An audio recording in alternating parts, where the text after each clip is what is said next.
Hello students, welcome to the third volume of Unit 4 of Acid-Base Properties. तो again यहाँ पे हम कुछ एग्जांपल स्टार्ट करते हैं। फर्स्ट है explain why formic acid is a stronger acid compare to acetic acid. अब यहाँ पे हमको दो एग्जांपल दिए गए हैं। एक है फॉर्मिक एसिड मतलब HCOOH, दूसरा है एसिटिक एसिड मतलब CH3COOH। तो यहाँ पे दोनों में आप देखोगे कि जो फर्स्ट है फॉर्मिक एसिड वहाँ पे है HCOOH। COOH ग्रुप से लगा है हाइड्रोजन और एसिटिक एसिड में COOH से लगा हुआ है मिथाइल ग्रुप। मतलब अभी जो मिथाइल ग्रुप है वो इलेक्ट्रॉन डोनेटिंग ग्रुप है। इसकी वजह से प्लस आई इफेक्ट आता है एसिटिक एसिड में, जो क्या करता है OH ग्रुप की पोलैरिटी को कम करता है।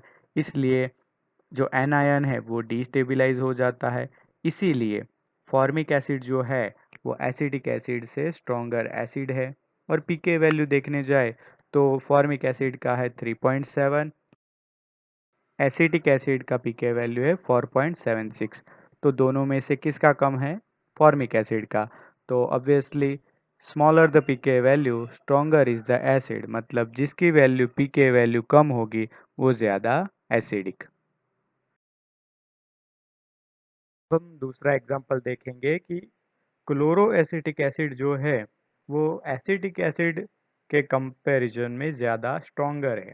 ये हम कैसे समझेंगे? तो इंडक्टिव इफेक्ट की वजह से समझेंगे कि यहाँ पे आपको नीचे एग्जांपल दिया गया है, उसका पीके वैल्यू भी लिखा गया है। तो फर्स्ट जो है एसिटिक एसिड, उसका पीके वैल्यू आपको यहाँ पे बताया गया है 4.76।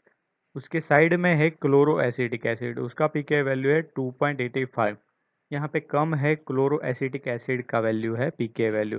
तो कौन ज़्यादा स्ट्रॉन्गर होगा? Acidic, chloro acetic acid. और उसका रीज़न ये है कि यहाँ पे जो एसिटिक एसिड में एंड में आप देखोगे कि हाइड्रोजन है और यहाँ पे आप देखोगे कि क्लोरीन जुड़ा हुआ है CH2 से। तो क्लोरीन जो है वो इलेक्ट्रॉन को अपनी ओर अट्रैक्ट करता है। कहते हैं minus I effect minus inductive effect. तो यहाँ पे आप देखोगे कि electron attracting group stabilise the negative charge of carboxylate ion. The positive end of carbon chlorine bond electrostatically interact with minus charge of carboxylate ion. तो आप देखोगे कि ये जो कार्बन और क्लोरीन के बीच में जो बॉन्ड बनता है वो पॉजिटिव एंड है, और वही जो नेगेटिव चार्ज नेगेटिव पार्ट है कार्बोक्सिलेट आयन COOH ग्रुप, तो उसको ये स्टेबिलाइज करता है। इसलिए देखोगे कि जितने हेलोजन यहाँ पे ज़्यादा होंगे उतना ही उसका पीके वैल्यू ज़ीरो की ओर जाएगा।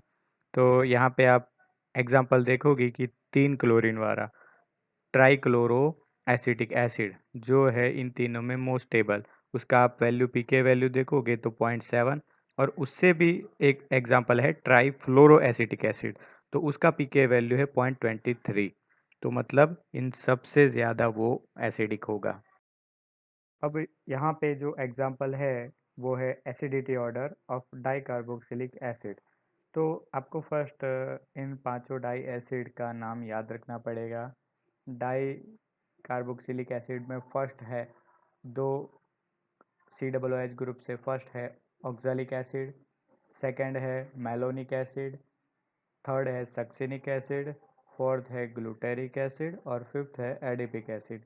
बस यहाँ पे हर एसिड में CH2 ग्रुप एक एक ऐड होता जाता है, बस यही कॉमन चीज़ है।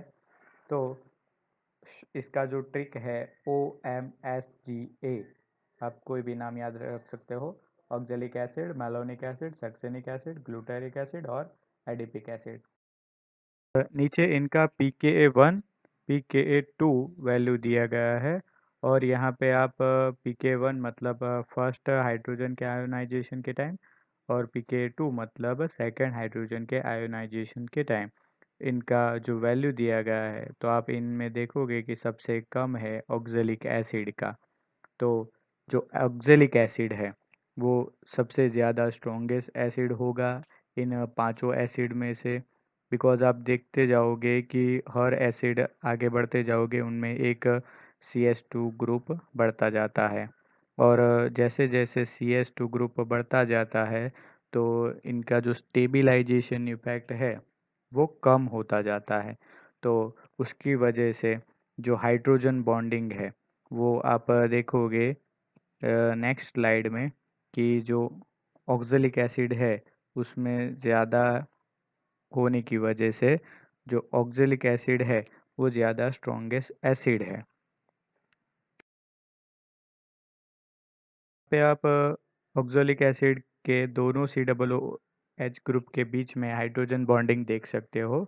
ये जो तीनों स्ट्रक्चर दिए गए हैं और यही चीज़ आगे जब एक एक कार्बन टर्मिनल बढ़ता जाता है मतलब कार्बन ग्रुप CH2 बढ़ता जाता है ऑक्जेलिक से एडिपिक जाने पर तो ये जो स्टेबलाइजेशन इफेक्ट है वो डिक्रीज हो जाता है। तो इसलिए जो ऑक्जेलिक एसिड है वो है सबसे स्ट्रॉन्गेस्ट एसिड इन पांचों में से। अब हम बात करेंगे बेसिसिटी ऑर्डर की। तो यहाँ पे देखेंगे basicity order of trimethylamine, dimethylamine and methyl amine. तो यहाँ पे हम देखेंगे कि इन तीनों में से ज़्यादा स्ट्रॉन्गेस्ट बेस कौन सा है। तो फर्स्ट देखते हैं tri methyl amine plus H2O। अगर उसको हम सॉल्वेंट में डालेंगे या फिर उसका ये जो एक्वस सॉल्यूशन है तो यहाँ पे H2O में से ये H प्लस जो है वो नाइट्रोजन की इलेक्ट्रॉन पेयर की ओर आकर्षित होकर उसके साथ अमोनियम ट्राईमिथाइल अमोनियम आयन बनाता है और OH माइनस बनता है। तो ये जो ट्राईमिथाइल अमोनियम आयन बना ये ट्राईमिथाइल एमाइन का कॉन्जुगेट एसिड है। तो अभी ये जो एसिड है वो सबसे ज़्यादा हिंडर्ड कॉन्जुगेटेड एसिड है, स्टेरिकली मोस्ट हिंडर्ड। तो हम इन तीनों का बेसिसिटी ऑर्डर देखते हैं। तो इन तीनों में से तीनों का जो एक्वस सॉल्यूशन होगा तो तीनों में से जो ट्राई मिथाइल अमाइन है उसकी बेसिसिटी सबसे ज़्यादा बिकॉज उसका पीकेबी वैल्यू सबसे ज़्यादा है, उससे कम डाई मिथाइल अमाइन और उससे कम होगा मिथाइल अमाइन का। हमको ध्यान में रखना ये है कि नाइट्रोजन के साथ कितने मिथाइल ग्रुप जुड़े हुए हैं। मिथाइल ग्रुप ज़्यादा जुड़ने की वजह से नाइट्रोजन जो है वो ज़्यादा बेसिक हो जाता है। उसका रीज़न ये है कि जो मिथाइल ग्रुप है वो क्या करता है प्लस साई इंडक्टिव इफेक्ट करता है। क्यों? बिकॉज वो इलेक्ट्रॉन डोनेटिंग ग्रुप है, इलेक्ट्रॉन नाइट्रोजन को देता है, इसलिए इलेक्ट्रॉन की डेंसिटी बढ़ जाती है नाइट्रोजन की ओर। इसलिए जितने ज़्यादा मिथाइल ग्रुप उतना ही वो कंपाउंड बेसिक होगा। तीनों एमाइन की बेसिसिटी हमने एक्वस सॉल्यूशन में देखी। यही अगर गैस फेज में हो तो भी इनमें जो ट्राईमिथाइल अमाइन होगा वही सबसे ज़्यादा स्ट्रॉन्गेस्ट बेस होगा। का रीज़न है मिथाइल ग्रुप का प्लस आई इफेक्ट। हम बात करते हैं अल्कोहल्स और कार्बोक्सिलिक एसिड के बारे में। तो जो अल्कोहल होते हैं वो न्यूट्रल होते हैं और कार्बोक्सिलिक एसिड जो होते हैं वो मोर एसिडिक होते हैं because of greater resonance stabilisation of anion. तो यहाँ पे आप देखोगे कि जब इथेनॉल है CH3CH2OH उसका वाटर के साथ जब रिएक्शन होता है तो CH3CH2O माइनस इथोक्साइड आयन बनता है, H3O प्लस बनता है जिसका pK वैल्यू है 16। और नीचे आप देखोगे एसिटिक एसिड CH3COOH उसका जब वाटर के साथ रिएक्शन होता है तो CH3COO माइनस एसीटेट आयन बनता है और H3O प्लस बनता है जिसका pK वैल्यू है 4.76। पीके वैल्यू कम है 4.76 मतलब कि कौन ज़्यादा एसिडिक हुआ? Acetic acid. और इन दोनों में से जो इथोक्साइड और एसीटेट आयन है इन दोनों में से एसीटेट आयन जो है वो रेजोनेंस की वजह से ज़्यादा स्टेबिलाइज होता है। ठीक है, इसकी वजह से ये ज़्यादा एसिडिक है। तो यहाँ पे आप रेजोनेंस स्ट्रक्चर भी देख सकोगे एसिटिक एसीटेट आयन का कि वो रेजोनेंस की वजह से स्टेबिलाइज होता है। और उसका एक और रीज़न भी है कि जो एसीटेट आयन में जो दोनों ऑक्सीजन जुड़े हैं जिस कार्बन के साथ वो है sp2 कार्बन, उसकी वजह से भी वो कार्बोक्सिलेट आयन को स्टेबल करता है। ठीक है, तो इसकी वजह से एसिटिक एसिड है वो अल्कोहल से ज़्यादा एसिडिक होता है। Okay students, thanks for watching this video.